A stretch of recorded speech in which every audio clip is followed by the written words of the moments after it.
Yesterday, we finished reading the first sutta. The first sutta about the pitfalls in sensual pleasures, cutting off all affairs, where the Buddha gives a lot of similes to illustrate sensual pleasures. Today, we are going to continue with the second sutta, the fever of sensual pleasures. 10. Magandiya.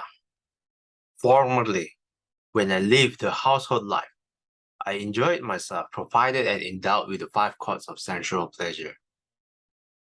With forms cognizable by the eye, with sounds cognizable by the ear, with odors cognizable by the nose, with flavor cognizable by the tongue, with tactile objects cognizable by the body that are wished for, desired, agreeable, and likable, connected with sensual desire and provocative of lust. I had 3 palaces, one for the rainy season, one for the winter, and one for the summer.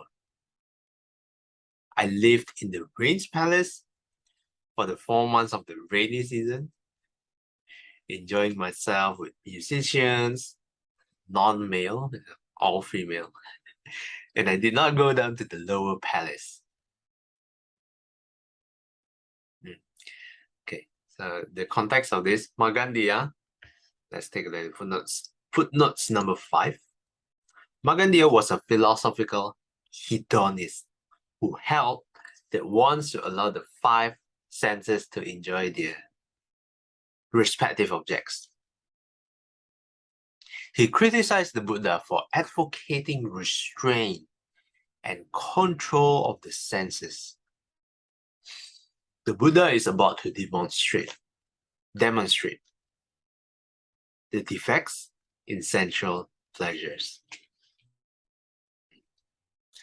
So this is another philosopher that has had a conversation with the Buddha. This philosopher is all about the pleasure of the 5 senses, and then have very strong objection to the Buddha's way of restraining themselves, because when you restrain yourself, you're not enjoying the 5 chords of sensual pleasures. So it opposes to his hedonist view.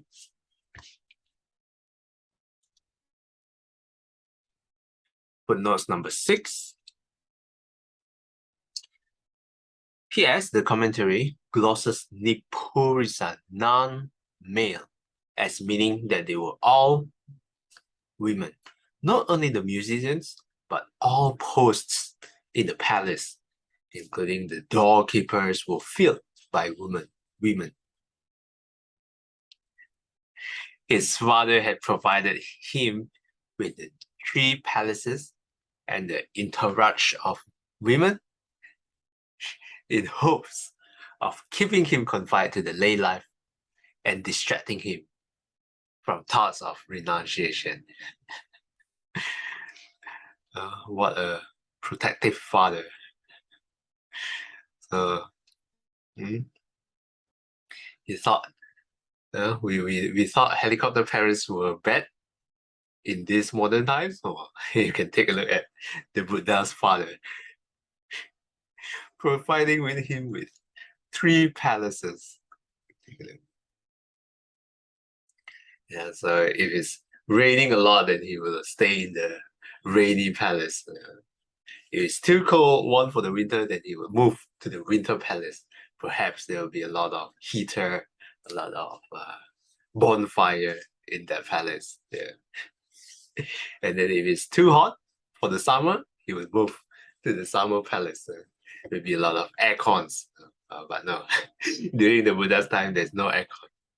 So I don't know, maybe all the women use of a fan, yeah, to fan the Buddha.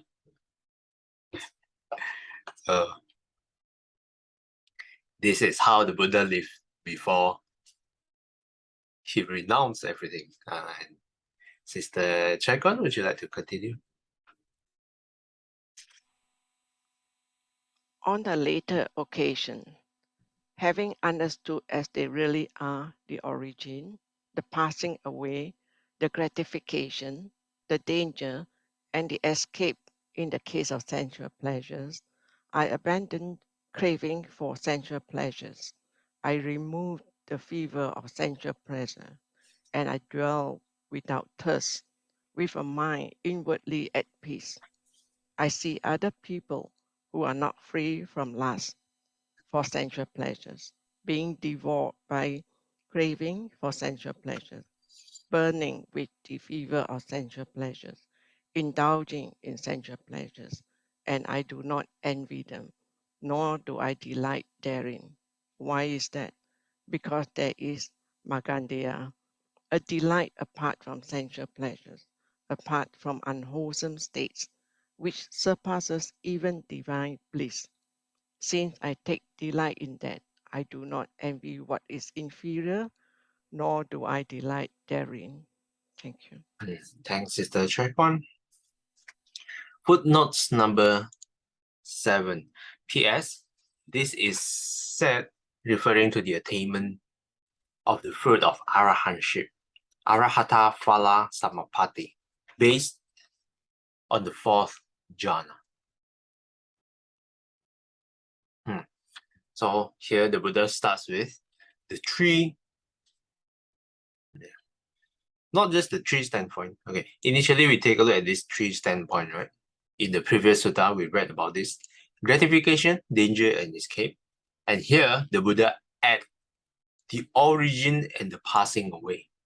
So here the Buddha used the 5 standpoints in addition to, add 2 standpoints in addition to the 3 standpoints that we read previously.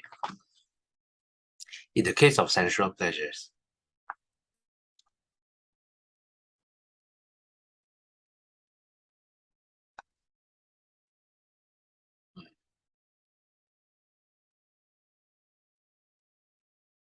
okay, this is also people who are not free from lust, default by craving for sensual pleasures, burning with the fever of sensual pleasures, indulging in sensual pleasures.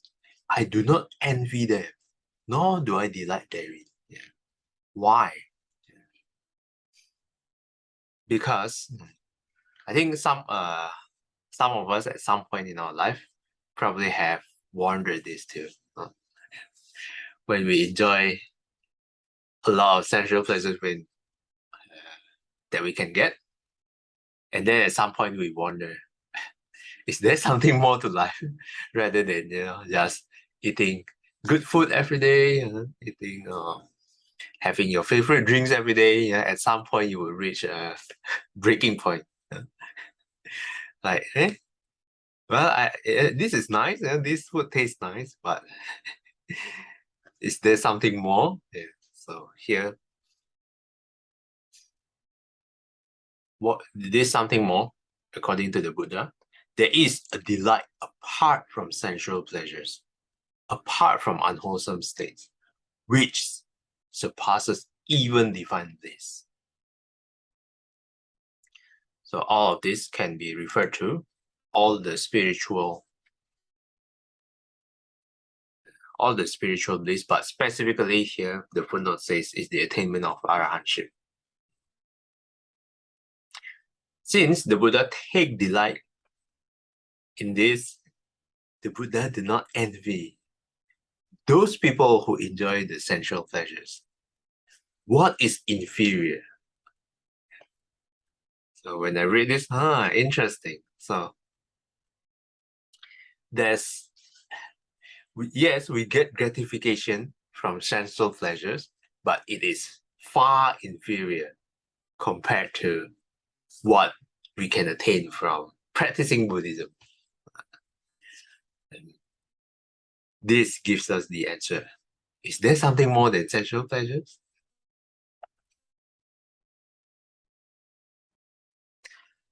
I attended an Ajahn Brahmali retreat like before COVID, So that would be around 2 years ago, almost 3 years now. He, when Americans attend his retreat, they raise a question to Ajahn Brahmali, which is, I think, a very valid question actually. So the American asked Ajahn Brahmali, huh? Why can I have both sensual pleasures and spiritual attainment from Buddhism? Why do I have to give up sensual pleasures?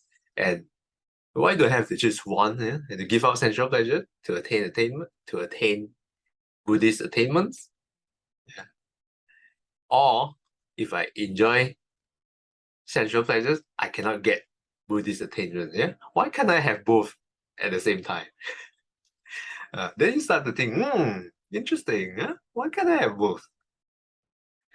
So, what is the answer? Yeah. The answer is that these sensual pleasures and spiritual attainment, they are opposite of each other. It's 180 degrees. If you have the fever of sensual pleasures, there's no way your mind can reach a higher state. If your mind has reached a higher state, then you will already abandon sensual pleasures.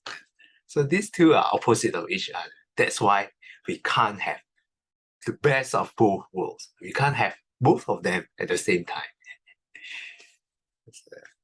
That was very interesting to me. Yeah, I never thought of it that way. Sister Akim, would you like to continue?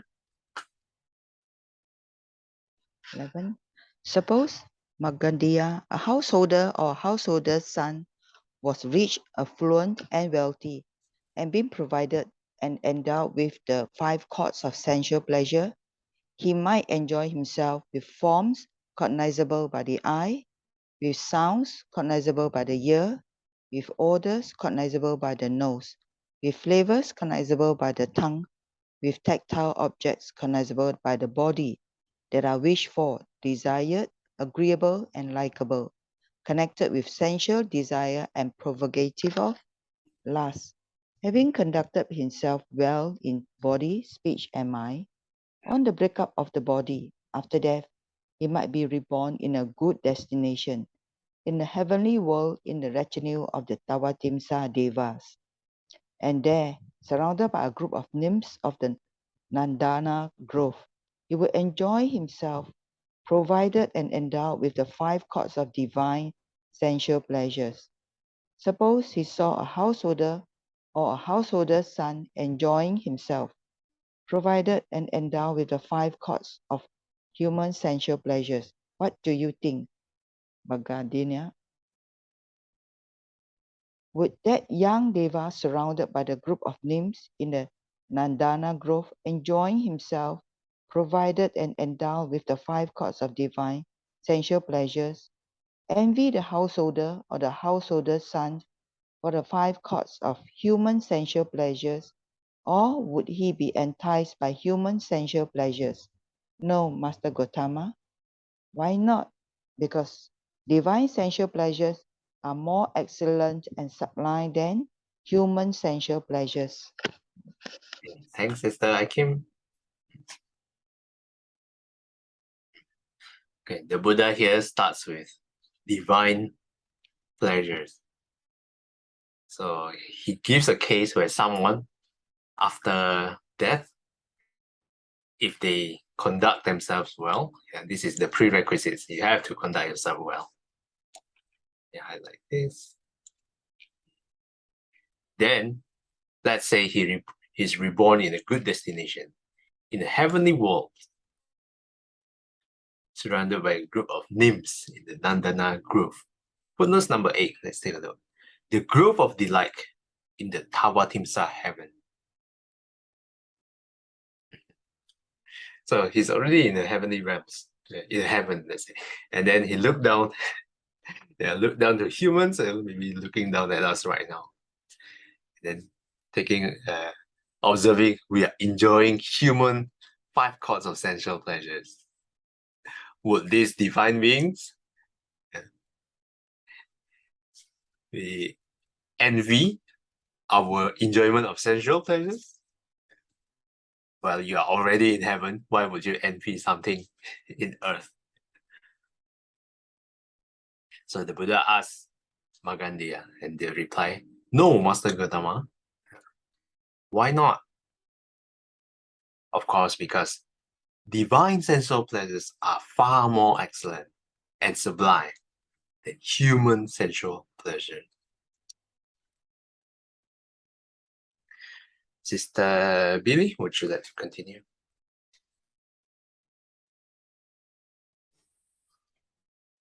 So too, Magandiya, formerly when I lived the household life, I enjoyed myself, provided and endowed with the 5 chords of sensual pleasure, with forms cognizable by the eye, with tactile objects cognizable by the body that are wished for, desired, agreeable, and likable, connected with sensual desire and provocative of lust. On a later occasion, having understood as they really are the gratification, the danger, and the escape, in the case of sensual pleasures, I abandoned craving for sensual pleasures. I removed the fever of sensual pleasures, and I dwell without thirst, with a mind inwardly at peace. I see other people who are not free from lust for sensual pleasures being devoured by craving for sensual pleasures, burning with the fever of sensual pleasures, indulging in sensual pleasures. And I do not envy them, nor do I delight therein. Why is that? Because there is, Magadhiya, a delight apart from sensual pleasures, apart from unwholesome states, which surpass even divine bliss. Since I take delight in that, I do not envy what is inferior, nor do I delight therein. Okay. Thank you. Thanks, Sister Billy. Here again, the Buddha applies the 3 standpoints: the gratification, the danger, and the escape. The one we have read in the previous sutta.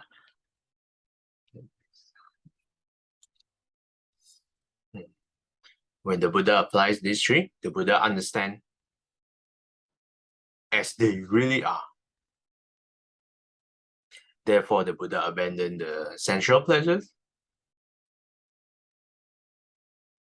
And when the Buddha see people devoured by craving for sensual pleasures, indulging themselves in sensual pleasures, the Buddha do not envy them. Why is that exactly? Again, the Buddha reiterates, there is a delight apart from sensual pleasures, apart from unwholesome states, which surpasses even divine bliss. Since the Buddha take delight in that, the Buddha do not envy what is inferior. Hey, let me take note.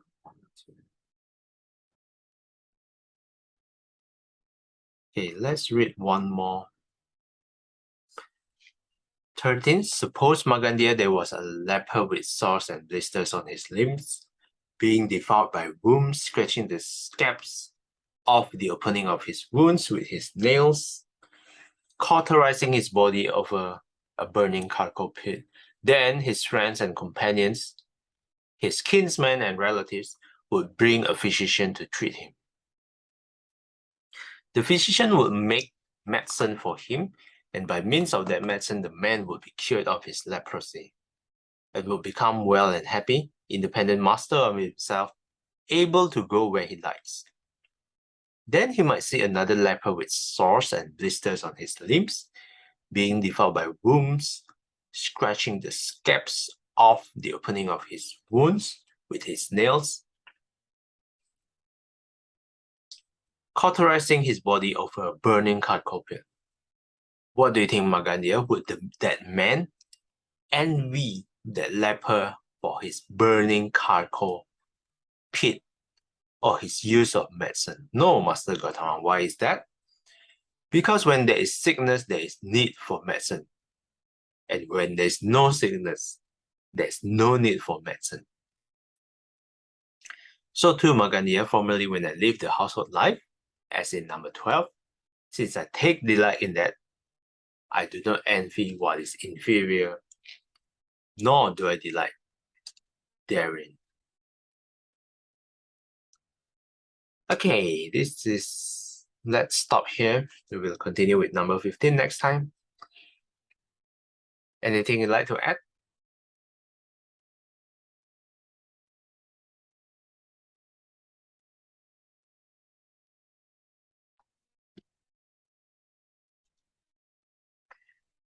If not, would Sister Chai-Kon like to do the dedication?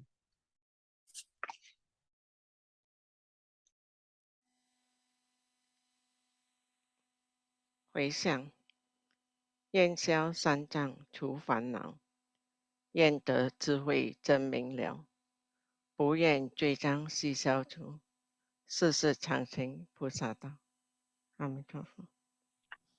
Thanks, Sister Chai-Kon. Till we meet again, may we be guided by the Buddha, Dhamma, and the Sangha. Sadhu, sadhu, sadhu. Have a delightful Monday ahead.